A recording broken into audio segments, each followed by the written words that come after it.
Hey everybody, Tom Barnes, stories from the 78 from Guarneri Hall right at 11 East Adams. A venue here in the city, a very intimate space, unassuming. I'm walking right here in the Loop. When I mean unassuming, it's in a random office building, but right down the street from the iconic Berghoff, right off of State Street and the whole thing. I'm gonna go inside and get a look at this space, talk to the founder now for this story from the 78.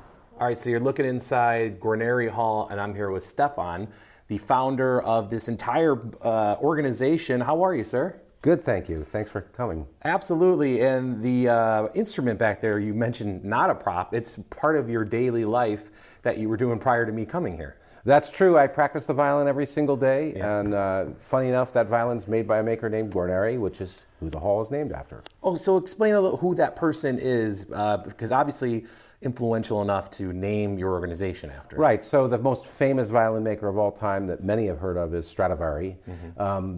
But contemporary with the Stradivari family was another family called the Guarneri family, who the best of those are equal to Stradivari's. And I'm lucky enough to have a Guarneri violin.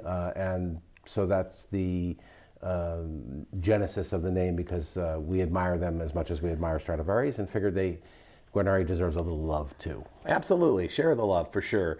This space, very intimate space, about 60 people for an event-ish, if sitting down. 60 people, that's the actual... No ish, it's no 60. Ish, the hard cap, because we can't really have standing room even in here, and too many people, it starts to change the sound of the room. It's a very delicate balance within the room. Oh, I never thought of that, but that's an excellent point. So what types of shows or performances do you have here that some folks might not even be aware that this exists? So introduce them to that. Right, so we have traditional chamber music, classical chamber music, where the space was purpose-built for acoustic instruments, and that's pretty much all we have. What we didn't understand when we commissioned this space was how good it would be for vocal music, and it takes a larger load in here than we had expected initially, so we actually have a wider range of music possible. And what's so unique about it is the proximity to the performers and the immediacy of the room. It's just kind of immersive for going to a chamber music concert. For those of us that play music professionally, this is much more an analog to how we experience music when we play it. And for those that normally go to large venues and hear wonderful performances at Symphony Center, this is really inside the activity rather than outside the activity as there. I imagine you might struggle a little bit about where you play when you develop a place like this that is so tuned to the sound that you are looking for outside of this space. As you mentioned, you are an everyday musician. Yeah, it's funny that you say it.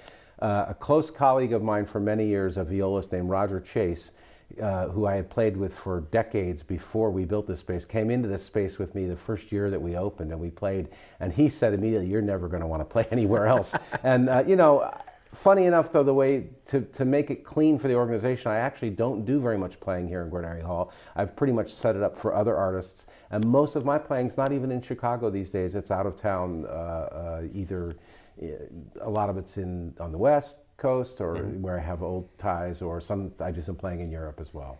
Is that just based on you don't want to mix your professional life with this particular part of your professional life, or is it just that that's where you are in your career, where you want to create a space for other musicians to thrive in Chicago? It's a little of all those things. The truth of it is I have done some playing here. It's a great joy to play here, especially with some of the colleagues.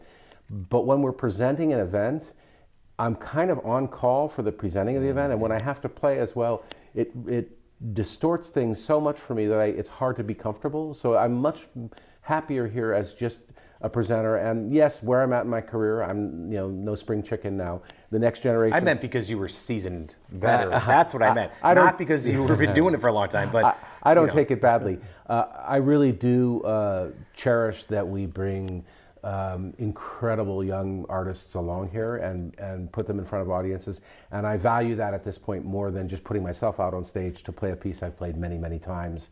It's just a great joy to see the incredible young talent that comes through here and work with them. And most of the time when we have performances, we have a recording session the next day, and I'll produce that. And it's just an incredible pleasure to behold these talents and the level that's coming along these days. It's really exciting, and to bring people in here to experience that firsthand and really close like we do. And I imagine that is part of the stewardship of being a musician, is teaching the next generation, or not even teaching, but showing them, giving them opportunity to thrive, to continue that legacy that is music in Chicago, but specifically the type of music that you have been a part of your professional life. And actually my whole life, since I grew up third generation of family of musicians myself. I'm not sure that every musician needs to do that, but it's important to me. So the industry itself. The industry needs it, yeah. And I that's definitely resonates with my value system, and it's a great pleasure to do it here. It's also really nice to know that I can stay plugged in and involved, as I presume my skills will have to decline as I age, but I'll still have something to do with bringing music forward into the future through this place and who knows what else. And the event that you have coming up here in April, the first week of April, with a silent movie. Want to explain a little bit of that and the reasoning why? Sure. So the main reason that we're having this Buster Keaton film revolves around a colleague of mine, Stephen Prutsman, who will be here to present that. Steve is an unbelievable pianist who won lots of awards, and I've known him for some years. And he also writes music, and he's a rare person who's fluent in classical and jazz. And so he writes scores that reflect this multi-background, and he's very deeply interested in silent film as an art form, and some years ago began orchestrating new scores for silent films. I saw some of this, I don't even remember how long ago, but he's quite well known all over the country for doing this. So I asked him to come last year, and we presented Sherlock Jr. It was great fun. We had his original score and screened the film, and I asked him to come back, and luckily he agreed. This time it's Keaton's masterpiece, The General. This is a film that Civil War film? It's a Civil War film. It sort of takes the Confederate point of view. The General, the title refers to a particular locomotive engine that is treasured in the film. And this is an interesting history. The film was not well received in its day. Keaton spent an enormous amount of money making it. I think, if I'm remembering correctly, it was like $750,000 back in 1926, I think they made it. So it's almost 100 years now. Yeah. That was a lot of money 100 years ago. And they lost money on the film, and it ended up clipping Keaton's wings as far as the studios were concerned. His contract became restricted after that.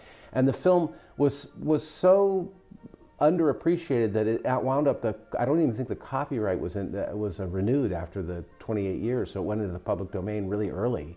But then much later it became more regarded and wound up very, heralded by many as his greatest film of all, and it's actually a spectacular tour de force. I haven't heard Steve's score and how that will work with the film. I can't wait. That's all I can say. Me personally, I cannot wait. I have to make sure there's at least one place for me to sit down. Yeah, I imagine that is one of those feather in your cap moments where you really are excited about what you've been doing to be able to be in a situation like that. It is. I mean, every single event we present here has an aspect like that. It's like bucket list performances happening in the kind of bucket list space, and it's really because for us as performers, being this close to be able to make contact with the audience that way is really unusual. For audience members, feeling like you're in the performance and know what's going on and kind of live every moment of it, it's just a whole different experience. We have a really devoted following that's built up around the place for that reason.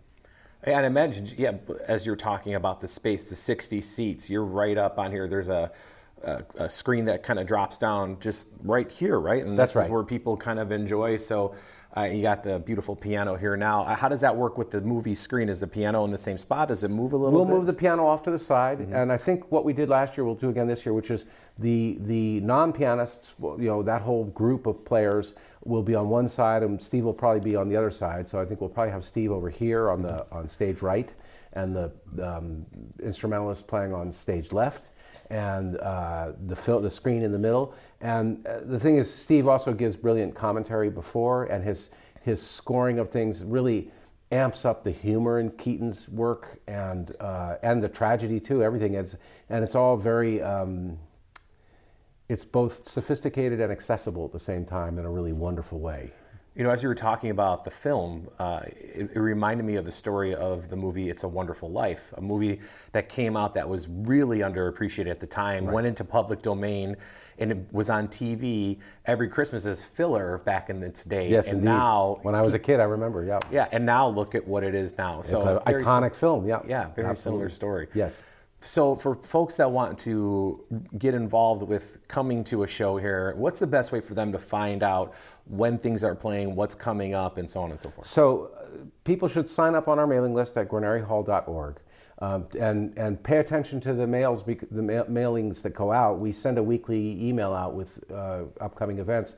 But these days, things sell out very quickly. And so I would urge people, if they're interested in what we're doing, to sign up for sure. I also would suggest that anyone that goes and looks, it's guarnerihall.org, GUARNERIHALL.org. Anybody who sees an event that they want to go to that's sold out should write to us and get on the wait list, because pretty frequently people will cancel at the last minute, and then if you're watching and on it, you'll get tickets and get in and catch whatever's happening.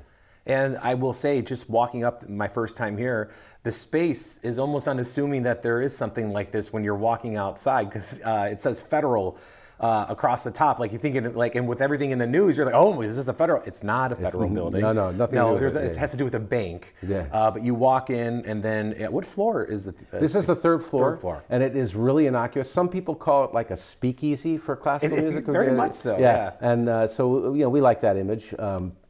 It is an insider's spot for sure. You'll find a lot of musicians come because they know about it, and although they can be late to the tickets now, and that's becoming so that we see a little bit of a wrestling match happening for tickets these days. I suppose that's a good problem to Exactly. have. I think well, so. thank you so much for taking time to sit down and talk with me about your wonderful space that you have here, and the film coming up here. I believe it's April 3rd. Yes. Yeah, April 3rd. What time does the show kick off? 6:30. 6:30, and then you'll have a few more other things happening throughout the year, and people. There are some. We have that's the end of our regular season, but we have guest presenters presenting wonderful events here later in April and in May and in June. The other thing that we should stress for people is if they come, they need to plot a little bit of time. We have the show early at 6:30. It's normally done by 7:45, close to 8, and then we have a party next door, and all the artists come and hang out, and we have nice food and drink, and it's really fun. And sometimes people stay really late. And so to me, I take that as a compliment. They're having fun at the party. Absolutely. It puts a little work on the staff, but Sure. we're here for that. Well, it's like a good party. You go to a great party, and it says, let's say 7:30 to 9 or something, and you're still at that party, and it's 11:30 at night, it's a good party. Been there, done that right here. Yeah. Well, I look forward to it. Thank you so much for taking time. I appreciate it. Thanks for coming, Tom. Absolutely.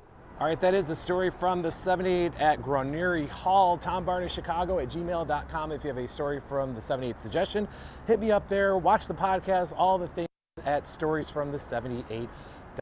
TomBarneyChicago@gmail.com. That's the email. Everybody, we'll see you later.